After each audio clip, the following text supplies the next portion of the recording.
તમારી જોડે બે મગજ છે અને આ સમજી લેશો ને આજ પછી તમને કોઈ માર્કેટિંગ વાળો ઉલ્લુ નહીં બનાવી જાય, કોઈ તમને જલ્દી એંગ્રી નહીં કરી દે, કોઈ તમને ઓવર થિંકિંગ નહીં કરાવે અને તમે વિચાર્યા વગર ડિસિઝન નહીં લો.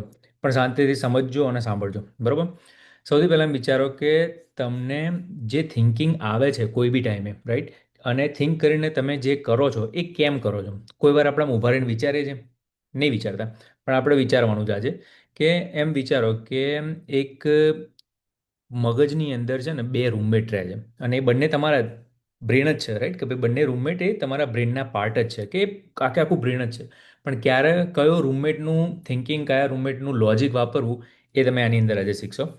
કે સૌથી પહેલાં વિચારો કે પહેલો રૂમમેટ છે ને એ એવો છે કે એનું મગજ ઇમ્પલ્સિવ છે.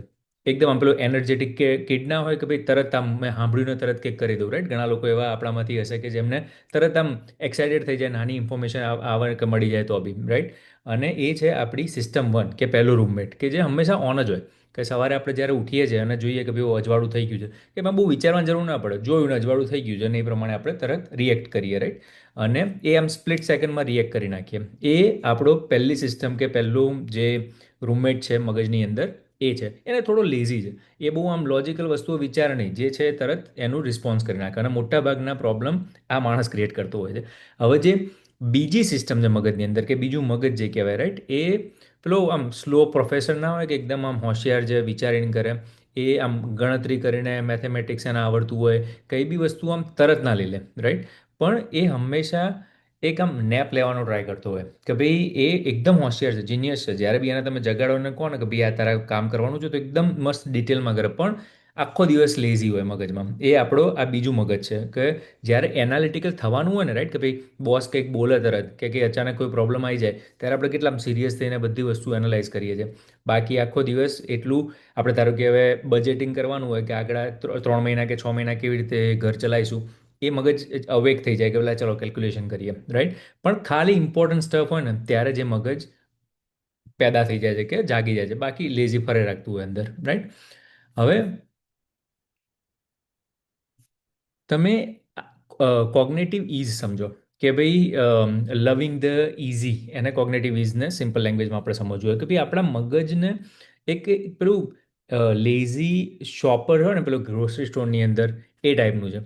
કે ઇટ લવ્સ વોટ્સ ફેમિલિયર. તમે ધારો કે તમે ગ્રોસરી સ્ટોરમાં કે લેવા જાઓ, રાઈટ? અને જનરલી તમે એવું જુઓ કે ભાઈ આ બ્રાન્ડને મેં ક્યાંક એડવર્ટાઇઝમાં પહેલાં જોઈ હતી, કાં તો મેં પહેલાં ખાધેલું છે, કાં તો ઉપર તમે ખાલી વર્ડ વાંચો કે ફ્રેશ કે હેલ્ધી એવું લખ્યું હોય, ભલે અંદર ઇન્ગ્રીડિયન્ટ્સ ના જુઓ, પણ બહાર એ વર્ડ વાંચો અને તમને લાગે ભાઈ આ ચલો આ ફેમિલિયર છે, હું લઈ લઉં, બિકોઝ આઈ ટ્રસ્ટ ધીસ.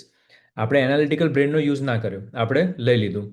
અને કંઈ બી કોમ્પ્લિકેટેડ કે નવી વસ્તુ આવી હોય ને, તો આપણને અનલેસ કે એમાં આપણને ક્યુરિયોસિટી હોય, એ બહુ ઓછી વસ્તુ, રાઈટ? મોટાભાગની વસ્તુમાં એવું જ હોય કે ભાઈ મગજ આમાં ક્યાં ડિટેલમાં જો જવા દે ને, એના કરતાં હું લઈ લઉં. પણ હવે શરીરમાં આપણે ખાવામાં વસ્તુઓ નાખવાની છે, તો એ વખતે કયું મગજ વાપરવું જોઈએ? એનાલિટિકલ વાળું, કે ભાઈ ના સમજીએ ખરેખર આ વસ્તુ કામની છે કે નહીં, હેલ્ધી છે કે નહીં, રાઈટ? પણ આપણું મગજ એ ડીલ કરવા નહીં માગતું, તો એ વખતે ખબર પડવી જોઈએ કે ભાઈ આપણે આ જે પેલો પ્રોફેસર માઇન્ડ છે એને જગાડવાનું છે. કારણ કે મગજ હંમેશા it will find the path of least resistance. તમારે જીમમાં જવું હોય ને તો બોડી અને મગજ તરત કહેશે છોડ ને અત્યારે થોડું નેટફ્લિક્સ જોઈ લઈએ, રાઈટ? કારણ કે એમાં સૌથી ઓછી મહેનત કરવી પડે છે શરીરને અને મગજને, રાઈટ? પછી આ સૌથી વધારે તકલીફમાં મૂકે છે કે ભાઈ જમ્પિંગ ટુ કન્ક્લુઝન, રાઈટ? કે ભાઈ જે સામે દેખાય છે ને એ જ ઇન્ફોર્મેશન છે. ઘણીવાર તમે જોયું હશે કે કોઈક ફ્રેન્ડનો મેસેજ આવ્યો હોય, હજુ બીજો ત્રીજો મેસેજમાં એનો ડિટેલમાં સમજાવવાનો હતો, પણ પહેલા મેસેજમાં જેટલી ઇન્ફોર્મેશન આવી એ ઇન્ફોર્મેશન સાંભળીને આપણે સૌથી વર્સ્ટ કેસ સિનારીઓ જે હોય આપણા મગજમાં પેદા કરી દીધો, રાઈટ? અને તરત જ મગજને કહી દીધું કે આવી વસ્તુ છે, ચાલ મારે અત્યારે આ વસ્તુમાં એંગેજ નથી કરવું, કાં તો મને બીક લાગે છે, કાં તો હારો કંઈક વસ્તુ માગશે. પણ સેકન્ડ થર્ડ મેસેજ આવે ત્યારે ખબર પડે અને ત્યારે કે ભાઈ ઓકે મેં બહુ જલ્દી અઝ્યુમ કરી દીધું, બધા જોડે આ થતું હશે, રાઈટ? અને વી ઓલવેઝ જજ બુક બાય અ કવર. એ વસ્તુ એની અંદર થાય કે ભાઈ ઘણીવાર સારામાં સારી બુક હોય ને પણ ઉપર કવર ભંગાર હોય ને તો આપણે ના વાંચીએ. પણ કવર એટલું મસ્ત દોર્યું હોય ને અંદર કશું સાર ના હોય ને તો એ આપણે એ રહ્યું વાંચવાનો ટ્રાય કરીએ. કેમ? કારણ કે આપણા મગજને એક ફટાફટ જજ કરી લીધું થોડી ઇન્ફોર્મેશન જોઈને. એટલે લોકો કહે કે નેવર જજ book by cover but we all જજ અ book by it's cover, right? અને હંમેશા અઝ્યુમ ધ વર્સ્ટ. કે તમે ન્યૂઝમાં એવું સાંભળ્યું હોય કે આ લોકલ એરિયામાં ક્યાંક ચોરી થઈ ગઈ કે કોકને માર્યો, તો તમે બહાર નીકળો ને તો સેફ એરિયા રોજ તમને સેફ લાગતો હતો, પણ એ તમે સાંભળ્યું એટલે તમારું મગજ બાયસ થઈ જાય કે ભાઈ સૌથી વર્સ્ટ કેસ સિનારીઓ કયો છે એમાં આપણે જીવીએ, પણ ખરેખરમાં એટલું ખરાબ ના ચાલી રહ્યું હોય.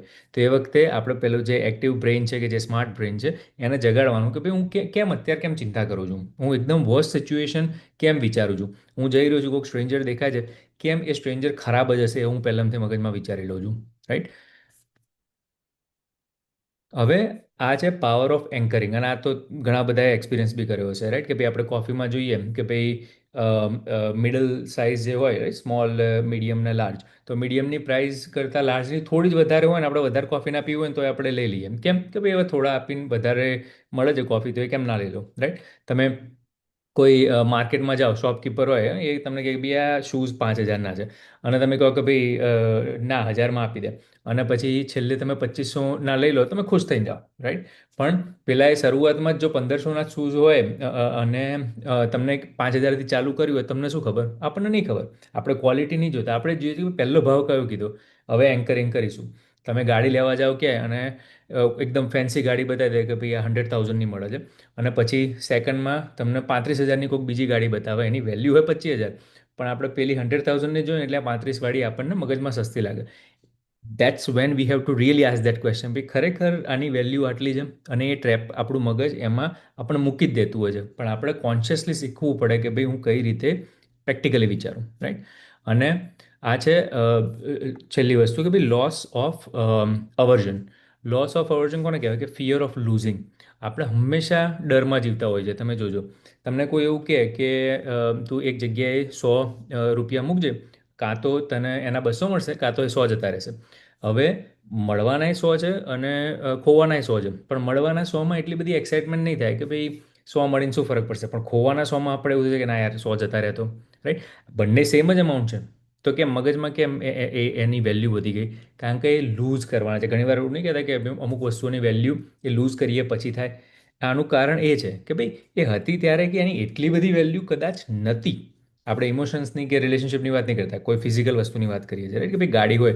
હવે જો એટલી બધી બી વેલ્યુ હોત તમારી લાઈફની અંદર, તો તમે એને જવા ના દેત, અને એકવાર જતી રહી હોત અને જો લાઈફમાં કંઈ ફરક નહીં પડ્યો, પણ તમારું મગજ કહે છે કંઈક મેં ખોયું, અને એ આપણને વધારે લાગી આવે, રાઈટ. ઘણીવાર બ્રેકઅપ થઈ જતું હોય, ખબર છે કે ભાઈ રિલેશનશિપ નહોતું જ ચાલવાનું, પણ બ્રેકઅપ થાય ત્યારે વધારે દુઃખ થાય માણસને, રાઈટ. કોઈ બી વસ્તુ જ્યારે ખોવાની હોય અને એનો ફાયદો બહુ સારો થતો હોય, તો બી આપણે ખોવા ઉપર વધારે ફોકસ કરીએ, રાઈટ.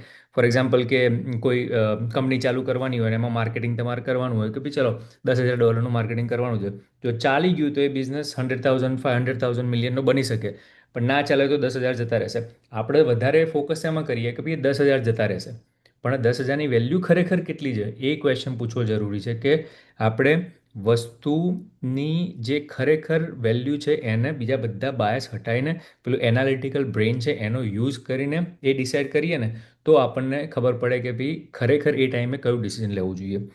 હોપફુલી ખબર પડી હશે.